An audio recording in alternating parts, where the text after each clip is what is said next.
ونستغفره ونؤمن به ونتوكل عليه ونعوذ بالله من شرور أنفسنا ومن سيئات أعمالنا من يهده الله فلا مضل له ومن يضلله فلا هادي له ونشهد أن لا إله إلا الله وحده لا شريك له وأشهد أن محمدا عبده ورسوله أما بعد فأعوذ بالله من الشيطان الرجيم بسم الله الرحمن الرحيم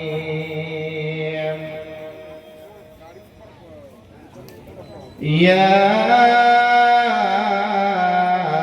أيها الناس اعبدوا ربكم الذي خلقكم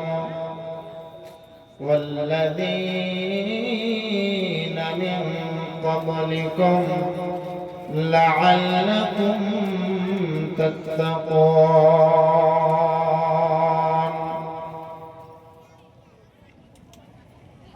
وقال النبي صلى الله عليه وسلم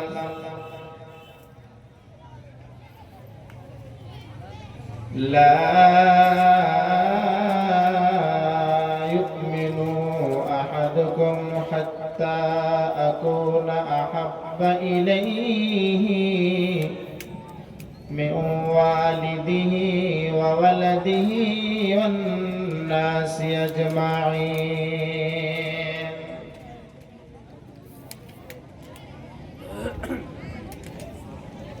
يا ربنا يا ربنا মোরের দোলাল মদের হিলাল আর আসবে না ইয়া রব্বানা ইয়া রব্বানা মোরের দোলাল মদের হিলাল আর আসবে না আরব দেশে জন্ম নিলে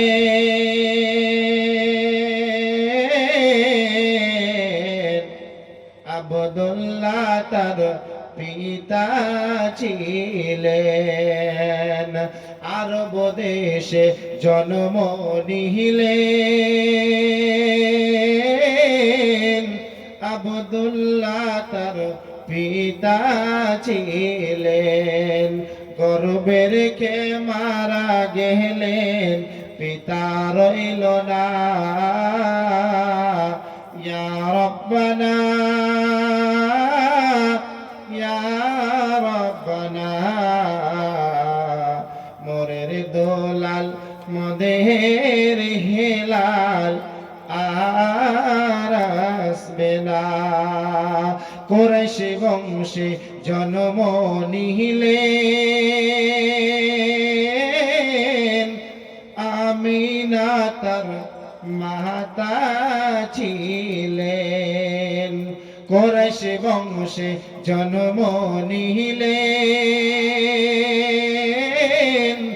আমিনা তার মাতা ছিলেন শিশু রেখে মারা গেলেন শিশু রেখে মারা গেলেন মাতা রইল না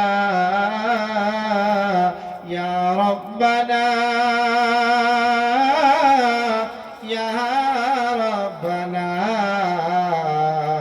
মোরের দোলাল মদেহের হেলাল আর আসবে না ইহুদির ওই কুটুনি পুড়ে নবীর পথে কাটা গারে আঘাত পেয়ে নবী মোহর আঘাত পেয়ে নবী আমার গালি দিতেন না ইয়া রব্বানা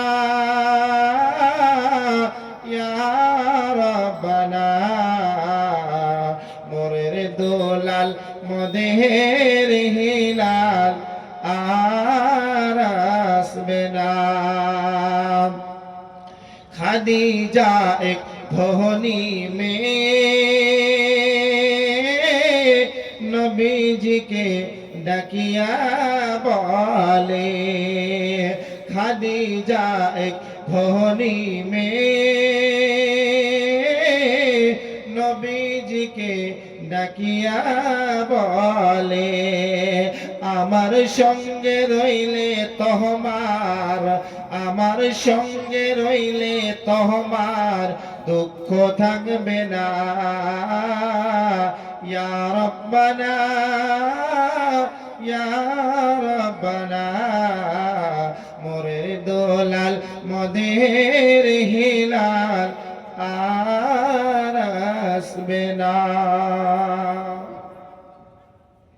শ্রদ্ধেয় সম্মানীয় সামনে বসে থাকা ভাই সকল বাবাজিরা আমার এবং স্টেজে বসে থাকা ওলামায়ে দ্বীন বুজুর্গানে দ্বীন এবং দানে বসে থাকা আরামের বিছানাকে ছেড়ে মা এবং বোনেরা সর্বপ্রথম সেই মহান পাক রব্বুল আলামিনের তারিফ যিনি আজকে আমরাকে লগভগ 1:30টা পর্যন্ত এই জায়গাতে একসঙ্গে বসার তৌফিক দান দিয়েছেন তিনি হচ্ছে আল্লাহ আমরা অন্তর থেকে শুকরিয়া আদায় করি আলহামদুলিল্লাহ তারপরে পরে মা আমিনা লাল আব্দুল্লাহ লাখতে জিগার জনাবে মুহাম্মদুর রাসূলুল্লাহ সাল্লাল্লাহু আলাইহি ওয়াসাল্লামের প্রতি হাজারো হাজার দরুদ ও সালাম অবিতীর্ণ হোক আল্লাহুম্মা সাল্লি আলাইহি আল্লাহুম্মা বারিক আলাইহি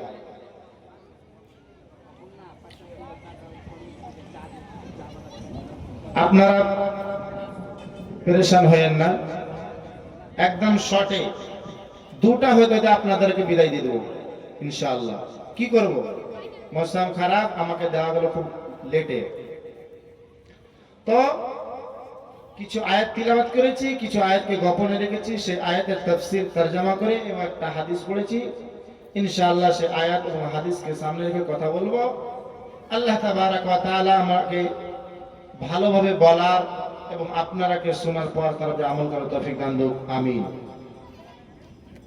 সর্বপ্রথম আল্লাহ তাবারাক ওয়া তাআলা বলছেন বিসমিল্লাহির রহমানির রহিম ইয়া আইয়ুহান নাস উবুদু রাব্বাকুমুল্লাযী খালাকাকুম হে উদওয়া গ্রামের মহিলারা ও আমার মা এবং খালা বোনেরা আমার বাবারা ভাইরে আমার মহান পাক রব্বুল আলামিন যখন ডাক দিলেন তখন আমরাকে কত সুন্দর ভাবে ডাক দিয়ে বলছেন দেখেন আল্লাহ রাব্বুল আলামিন বলছেন ইয়া আইয়ুহান নাস উবুদু হে লোকেরা হে মানুষ জাতি তোমরা সুবুদু তোমরা তারই পূজা পাঠ করো তারই ইবাদত করো কার ইবাদত করতে হবে যে রব্বুল আলামিন আসমানের উপরে রয়েছে যার নামে সমস্ত জিনিস রয়েছে যার সমস্ত জিনিস হাতে রয়েছে যাকে আল্লাহ রাব্বুল আলামিন যে আল্লাহ দোনো জাহানের মালিক রয়েছে যে রব্বুল আলামিন এখন বৃষ্টিটাকে রুকিয়ে রেখেছে, তার হাতে কন্ট্রোল করে রেখেছেন। সে রব্বুল আলামিন বলছেন, ইয়া আইয়ুহান নাস উবুদু, হে বান্দা বান্দিরা তোমরা শোনো, তোমরা তার ইবাদত করো।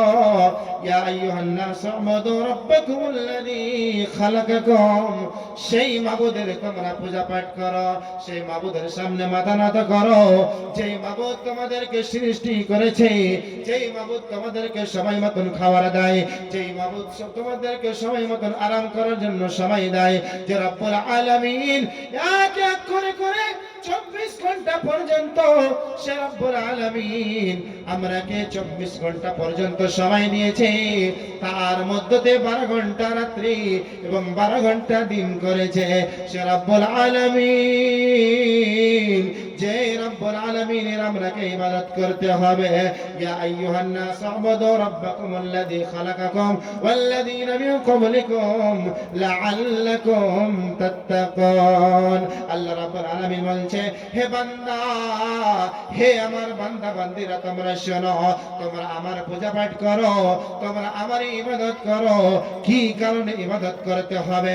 কারণ লাআল্লাকুম তাত্তাকুন, যাতে কে তোমরা মুত্তাকি পরহেজগার হয়ে যাও, যাতে কে তোমরা আল্লাহওয়ালা হয়ে যাও, যাতে কে তোমরা আল্লাহর বরগুজিদা বান্দি হয়ে যাও। যেই কারণে আল্লাহ রাব্বুল আলামিন বলছে, বান্দারে শুধুই তোমার উপরে নয়, তোমাদের প্রথমে বাপ দাদা সাগড় দাদা পরদান সাগড় দাদা আত্মীয় স্বজন হযরত আদম আলাইহিস সালাতু ওয়াস সালাম থেকে নিয়ে এখন পর্যন্ত যতজন চলে এসেছে এবং আখরি উম্মতি পর্যন্ত, আমরা নবী মুহাম্মদের আখরি উম্মতি, সেই উম্মতি পর্যন্ত এক কথায় কিয়ামত পর্যন্ত তোমাদেরকে ইবাদত করতে হবে সে রব্বুল আলামিনের, যে রব্বুল আলামিন তোমাদেরকে সৃষ্টি করেছে, যাতে তোমরা মুত্তাকি পরহেজগার হয়ে যাও।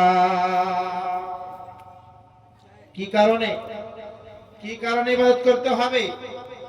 এই জন্য লাআল্লাকুম তাত্তাকুন, হে বান্দা তোমরা মুত্তাকি পরহেজগার হয়ে যাও।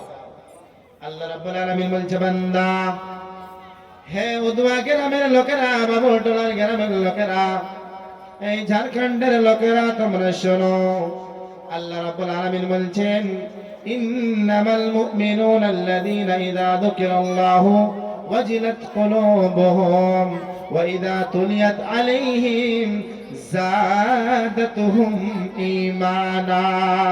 আল্লাহ রাব্বুল আলামিন বলছে, ইন্নামাল মুমিনুনা আল্লাযীনা, হে মুসলমানেরা, যারা মুমিন হবে, যারা ঈমানদার হবে, যারা পাক্কা সচ্চা মুসলমান হবে, যাদের ভিতরে গুণ থাকবে, যাদের ঈমানের যা গুণ রয়েছে তাদের ভিতরে ভরা থাকবে, তোমরা শোনো, ইন্নামাল মুমিনুনা আল্লাযীনা ইযা যুকিরাল্লাহু, হে ঈমানদার ব্যক্তি তোমরা শোনো, যদি তোমাদের ভিতরে ঈমানটা মজবুত হয়ে থাকে, তাহলে তোমাদের সম্মুখে যখন তোমাদের সামনে মধুর ভাষায় সেই কোরআন, যেই কোরআনের ভাষাকে শুনতে যে কাফের মুশরিকেরা তারা কি করত? তারা কানে হাত দিয়ে দিত। নবীজি বলতেন, বিসমিল্লাহির রহমানির রহিম, আলহামদুলিল্লাহি রাব্বিল আলামিন। যখন আল্লাহর নবী, বিশ্ব নবী জনাব মুহাম্মদুর রাসূলুল্লাহ সাল্লাল্লাহু আলাইহি ওয়াসাল্লাম যখন মধুর কণ্ঠে কোরআনের তিলাওয়াত করতেন, মধুর ভাষায় যখন কোরআন পড়তেন, তখন কাফের মুশরিকরা তারা কানে লোক দিয়ে দিত। কি কারণে কোরআনের তিলাওয়াত শুনলে পারে তাদের হৃদয়টা কেঁপে যাবে, কোরআনের তিলাওয়াত শুনলে পারে তারা মুমিনের দিকে চলে আসবে, তাদের ভিতরে ঈমানি জজবা চলে আসবে। যেই কারণে সেই কাফের মুশরিকরা কি করত? কানে লোক দিয়ে কোরআনকে শুনত না, তারা দূরে পালাত, তারা দূরে পালিয়ে সরে যেত, আর যেন কোরআনকে শুনতে না পায়। আল্লাহ রাব্বুল আলামিন বলছেন, ইন্নামাল মুমিনুনা আল্লাযীনা ইযা যুকিরাল্লাহু ওয়াজিলাত কুলুবুহুম, ওয়া ইযা তুলিয়াত আলাইহিম যাদাতুহুম ঈমানা। কে কোরআন একটা এমন জিনিস যে একটা মুমিন বান্দার সম্মুখে তার সামনে যখন কোরআনের তিলাওয়াত চালু করে দেওয়া হবে, যখন কোরআনটা মধুর কণ্ঠে পড়বে, তার হৃদয়টা কেঁপে উঠবে। তার ঈমান থাকলে হৃদয়টা কেঁপে উঠবে, আর ঈমান না থাকলে হৃদয়টা কেঁপে উঠবে না। সে মুসলমান হতে পারে না, তাই পরিপূর্ণ ঈমানদার হতে পারে না। কারণ বিশ্ব নবী জনাব মুহাম্মদুর রাসূলুল্লাহ সাল্লাল্লাহু আলাইহি ওয়াসাল্লাম বলছেন, লা ইউমিনু আহাদুকুম হাত্তা আকুনা আহাব্বা ইলাইহি মিন ওয়ালিদিহি ওয়া ওয়ালাদিহি ওয়ান নাসি আজমাইন। হে বুদওয়া গ্রামের লোকেরা, হে ঝাড়খণ্ডের লোকেরা, তোমরা শোনো, একটা মুমিন মুসলমান যখন পরিপূর্ণ ঈমানদার হতে যায়, যখন পাক্কা সচ্চা মুমিন বনতে চায়, তার জন্য কিছু বিধান রয়েছে। সেই বিধানটা করলে পারে পরিপূর্ণ ঈমানদার হতে পারে। কিরকম ভাবে হবে?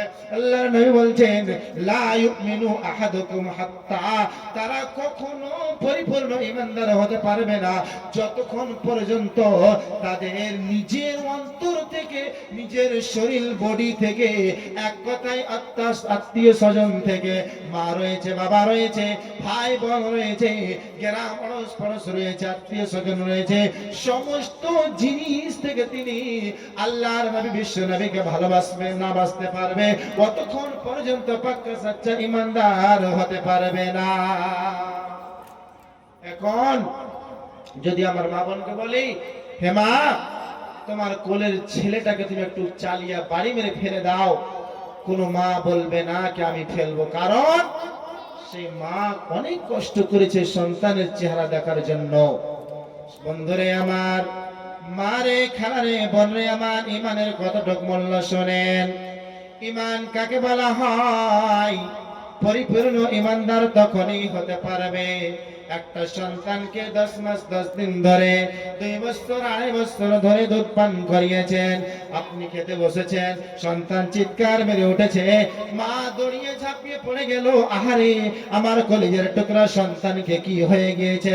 মা তখন ঝাঁপিয়ে পড়বে, সন্তানকে বুকে জড়িয়ে দুধ পান করাবে, স্তনে লাগিয়ে দিবে, ঠান্ডা দুধটা তাকে পান করাবে। সে মা এতটুকু ভালোবাসে। একটা সন্তান যদি বিছানায় পেশাব পায়খানা করে দেয়, তাহলে সেই মা পেশাব পায়খানা দেখতে পারে না। তখন কি করে? আবার একটা নতুন বিছানা বিছিয়ে দেয়, এবার সন্তানকে সেই বিছানায় রেখে দেয়। আহারে আমার কলিজার টুকরা, সে ভিগা বিছানায় থাকবে না। না না, আমি কোন সমাকার লেগে বরদাস্ত করতে পারবো না। মা কোন সমাকার জন্য চাই না আমার সন্তান কষ্ট করো। শুধু তাই নয়, সেই মা, যেই মায়ের সমস্ত বিছানা ভিজে গিয়েছে, মায়ের বিছানা ভিজে যাওয়ার পর কাপড়টা ভিজে গিয়েছে, মায়ের কত লালন পালন করা ছেলে, কত প্যার মহব্বতের ছেলে, সেই ছেলেকে আবার বুকে জড়িয়ে ধরে, বুকের উপরে শুইয়ে রাখে। এবার বুকের উপরে শুইয়ে রেখে সেই সন্তান আনন্দিত কিন্তু ঘুমিয়ে যায়। সন্তান আরামের সাথে মায়ের বুকের উপরে নিন পাড়ে। মা এর চাইতে বেশি যে সন্তানকে আপনি এতই ভালোবেসেছেন, সেই সন্তানের চাইতেও বেশি আপনাকে নবীজিকে ভালোবাসতে হবে, তাহলে আপনি পরিপূর্ণ ঈমানদার হতে পারবেন। একটা কবি রয়েছে, জগতে করে নবীর ঘরে, জগতে করে নবীর ঘরে, আম্মা বেটিতে, ওগো আম্মা বেটিতে, কাহার আগে কে যাবে সে খোদার জান্নাতে। আল্লাহর নবীর স্ত্রী, সর্বলাস্টেকার স্ত্রী, সমস্ত ছোট স্ত্রী, 11টা 13টা স্ত্রী রয়েছে, বান্দি মিলিয়ে 13টা বলা হয়েছে, কোন জায়গাতে 11টা বলা হয়েছে। সবচেয়ে ছোট স্ত্রী যার নাম রয়েছে আম্মা জান আয়েশা রাদিয়াল্লাহু তাআলা আনহা, সে খাদিজা আয়েশা, সে আয়েশা এবং আল্লাহর নবীর বেটি, আল্লাহর নবীর বেটি ফাতেমা বসে কি করছে? তখন মা আর বেটিতে বলছে, বেটি বলছে আমি আগে জান্নাতে যাব, মা বলছে আমি আগে জান্নাতে যাব। তাহলে বলেন তো দেখি, কে আগে জান্নাতে যেতে পারে? তাও সেই কবিতা বলছে, জগতে করে নবীর ঘরে, ওগো আম্মা বেটিতে, ওগো আম্মা বেটিতে, কাহার আগে কে যাবে সে খোদার জান্নাতে, কাহার আগে কে যাবে সে খোদার জান্নাতে। মা আয়েশা বলে ও মা, মা আয়েশা কয় ফাতেমা, ওগো জোহরা, আমি জিনার সঙ্গী নেছি আল্লাহর পিয়ারা। মা আয়েশা কয় ফাতেমা, ওগো জোহরা, আমি জিনার সঙ্গী নেছি আল্লাহর পিয়ারা, আমি জিনার সঙ্গী নেছি আল্লাহর পিয়ারা। পিতা আমার আবু বকর প্রথম ঈমানদার, ওগো প্রথম ঈমানদার, সব বিবিদের চেয়ে বেশি আমার অধিকার, সব বিবিদের চেয়ে বেশি আমার অধিকার। আমার কাছে হাদিস এত, আমার কাছে হাদিস এত নাই কাহার কাছে, ওগো নাই কাহার কাছে, কাহার আগে কে যাবে সে খোদার জান্নাতে। মা ফাতেমা বলে ও মা, মা ফাতেমা বলে ও মা, ঠিক বলেছো। মা ফাতেমা বলে ও মা, ঠিক বলেছো, এত কথার মাঝে তুমি আসল ভুলেছ, এত কথার মাঝে তুমি আসল ভুলেছ। তোমার কাছে হাদিস আছে, তোমার কাছে হাদিস আছে, আছে বিপুল গুণ, আছে বিপুল গুণ, নাই যে তোমার কাছে আমার নবীর দেহের খুন, নাই যে তোমার আছে আমার নবীর দেহের খুন। কেমন তুমি স্বামীর খুনকে রাখবে পিছতে, ওগো রাখবে পিছতে, তোমার আগে জান্নাত যাব আব্বা জান নবী বলেন যে, তোমার আগে জান্নাত যাব আব্বা জান নবী বলেন যে। তো একদিন বসেছেন কে, আম্মাজান আয়েশা আর আল্লাহর নবীর বেটি ফাতেমা, তারা বলছে আমি আগে জান্নাতে যাব, আয়েশা বলছে আমি জান্নাতে যাব। সেই কবিতাটা লিখেছিল তোমাক বোন, আয়াত তিলাওয়াত করেছি। একটা মুমিন, একটা পরিপূর্ণ ঈমানদার হতে গেলে পারে তাকে নবীজিকে এতই অন্তর থেকে ভালোবাসতে হবে, যেই সন্তানকে রেখে কত উঠতে বসতে চলতে ফিরতে না জানি কত রকমের কষ্ট করেছেন, মাথায় লেগে গিয়েছেন, পেটে ব্যথা পিঠে ব্যথা, তবেও কিন্তু ঘৃণা মনে করেননি। সেই সন্তানকে আপনি ঝোলাতে যেরকম নিয়ে বেড়ায়, কোন জিনিস নিয়ে বেড়ায়, সেই রকম আপনি কষ্ট করে নিয়ে বেড়াচ্ছেন। কিন্তু নবীজি বলছেন তার চেয়েও বেশি ভালোবাসতে হবে, তাহলে আপনি পরিপূর্ণ ঈমানদার হতে পারবেন। মারে আমার, খালারে বোন রে আমার, আল্লাহ তাবারক ওয়া তাআলা দ্বিতীয় জায়গায় আয়াতে বলেছেন ইয়া আইয়ুহাল্লাযীনা আমানু, ইয়া আইয়ুহাল্লাযীনা আমানু লা তুলহিকুম আমওয়ালুকুম ওয়ালা আওলাদুকুম আন যিকরিল্লাহ ওয়া মান ইয়াফআল যালিকা ফাউলাইকা হুমুল মুফলিহুন ফাউলাইকা হুমুল খাসিরুন। আল্লাহ রাব্বুল আলামিন বলছে ইয়া আইয়ুহাল্লাযীনা আমানু, হে ঈমানদার ব্যক্তিরা তোমরা শোনো। আল্লাহ চাইলে পরে ডাকতে পারতেন ইয়া আইয়ুহান নাস, হে মানুষেরা তোমরা শোনো, ইয়া আইয়ুহার রিজাল, হে মানুষেরা তোমরা শোনো, হে লোকেরা তোমরা শোনো। কিন্তু আমার আল্লাহ বলছেন ইয়া আইয়ুহাল্লাযীনা আমানু, হে ঈমানদার ব্যক্তিরা তোমরা শোনো। যারা ঈমান এনেছো তোমরা শোনো, তাহলে তোমরা পরিপূর্ণ ঈমানদার কেমন ভাবে হতে পারবে শোনো। ইয়া আইয়ুহাল্লাযীনা আমানু লা তুলহিকুম আমওয়ালুকুম, তোমাদেরকে যেন তোমাদের মাল, তোমাদের আওলাদ, তোমাদের আত্মীয় স্বজন যেন তোমাদেরকে আল্লাহ থেকে গাফিল না করে দেয়। এবং আল্লাহ থেকে গাফিল কি মানা, আল্লাহর ইয়াদ থেকে যেন গাফিল না করে দেয়, আল্লাহর ইবাদত করাতে যেন বাধা না দেয়। আল্লাহ রাব্বুল আলামিন বলছে ইয়া আইয়ুহাল্লাযীনা আমানু লা তুলহিকুম আমওয়ালুকুম ওয়ালা আওলাদুকুম আন যিকরিল্লাহ, তোমরা আল্লাহর ইয়াদ থেকে গাফিল হয়ে যেও না, আল্লাহকে কই ভুলে যেও না। কারণ কি, বর্তমান যুগের জামানায়, বর্তমান জামানায় দেখতে পাওয়া যায় একটা সন্তানের জন্য একটা বাবা কত রকমের কষ্ট করে, কত রকমের পাসিনা বইয়ে দেয়, কত রকমের খুন পাসিনা বইয়ে দেয়। মাঠে ঘাটে যায়, কাজ করতে যায়, বিদেশে যে কিন্তু কতজন মারা যায়।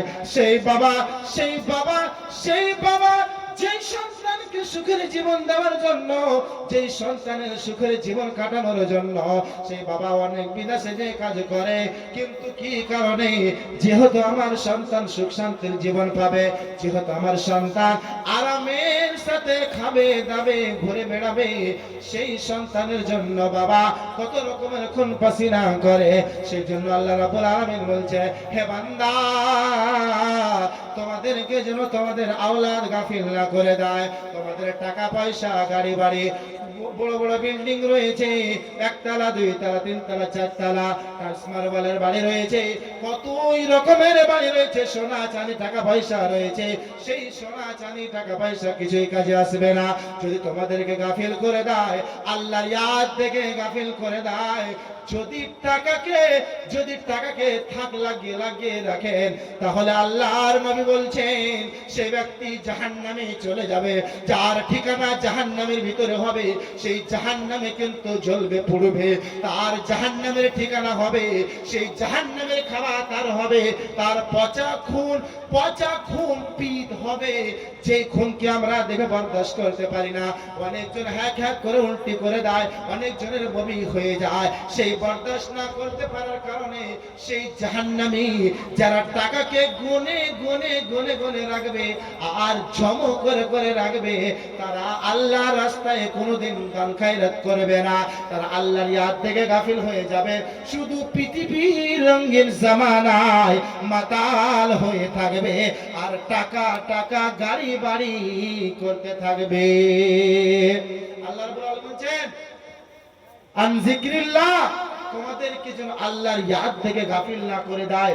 যদি গাফিল হয়ে যান, আল্লাহকে ভুলে যান, আল্লাহর কোরআনকে ভুলে যান, নবীর হাদিসকে ভুলে যান, তাহলে বরবাদ হয়ে যাবে। আমাদের পৃথিবীতে কিছুই সঙ্গে যাবে না, সমস্ত জিনিস মানে ম্যাচ চালু হয়ে গেল। আল্লাহর কি করোনা, খুব সুন্দর, মানে জীবনী বক্তা রকম বক্তা। আমরা হবিবুর রহমানকে ভালোবাসুন। এখনকার হবিবুর রহমান সুরে আমাদের জাইনুল আবেদিন ভাই কত সুন্দর করে ওয়াজ করছিল, কিন্তু আমাদের তকদিরে না। এখান থেকে আমরা জালসাকে শেষ করছি। ছোট্ট করে একটু দোয়া করে নি আমরা। মা বোন বসে যান, হাত তুলবেন। 4 ঘন্টা মোটরসাইকেল চালিয়ে এসেছি, আপনি বুঝতে পারেন কত দূর থেকে এসেছি। 4 ঘন্টা লাগাতার মোটরসাইকেল চালিয়ে এসেছি। হাফিজ সাহেব একটু বলে দিয়েছিল, তো দোয়া করে ছোট করে, আল্লাহুম্মা আমিন। রব্বানা আতিনা ফিদ দুনিয়া হাসানাতাও ওয়া ফিল আখিরাতি হাসানাতাও ওয়া কিনা আযাবান নার। ইয়া রাব্বুল আলামিন, আমরা গুনাহগার, খাতাকার, সিয়াকার, বদকার মাওলা। হে রাব্বুল আলামিন, তোমার দয়া, তোমার মেহেরবানি, রহমতের বৃষ্টি দান করেছো মাওলা। হে মাওলায়ে কারীম, মাওলা তোমার দয়া, তোমার মেহেরবানি। ইয়া রাব্বুল আলামিন, আমরা যতজন হাত তুলেছি মাওলা, তোমার মেহেরবানিতে আমাদের সকলের সাগীরা কাবীরা, জানা অজানা সমস্ত গুনাহকে তুমি maaf করে দাও। ইয়া রাব্বুল আলামিন, কতজন 100 200 500 1000 করে দান করেছে মাওলা। ইয়া রাব্বুল আলামিন, তাদের দানকে তুমি সদর গ্রহণ করে কবুল করে নিও। ইয়া রাব্বুল আলামিন, মাওলা আমাদের সফর করাকে কবুল করে নাও। ইয়া রাব্বুল আলামিন, যতটুকু ভেবেছিলাম এখানকার মা বোনকে শোনাবো, কিন্তু অতটুকু মৌকা পেলাম না মাওলা। আমাকে আবার তুমি এই জায়গাতে আসার তুমি তৌফিক দান দিও আল্লাহ। এই জায়গা তুমি আবার আমার নসিবে রাখিও। রব্বানা তাকাব্বাল মিন্না ইন্নাকা আনতাস সামিউল আলিম ওয়া তুব আলাইনা ইন্নাকা আনতাত তাওয়াবুর রহিম বিরহমাতিকা ইয়া আরহামার রাহিমিন। মাশাআল্লাহ, খুব ভালোভাবে ছিল। ইনশাআল্লাহ মৌকা পাই তো আসলে আবার বৃষ্টির কারণে আপনারা শুনতে পারেন। সবাই ধৈর্য ধরে নিজে নিজে বাড়ি চলে যাই। আমরা ম্যাচ খুব জোরে হয়ে গেছে, ধৈর্য ধরে আমরা চলে যাই ভালো করে ছেলে পেলেকে নিয়ে।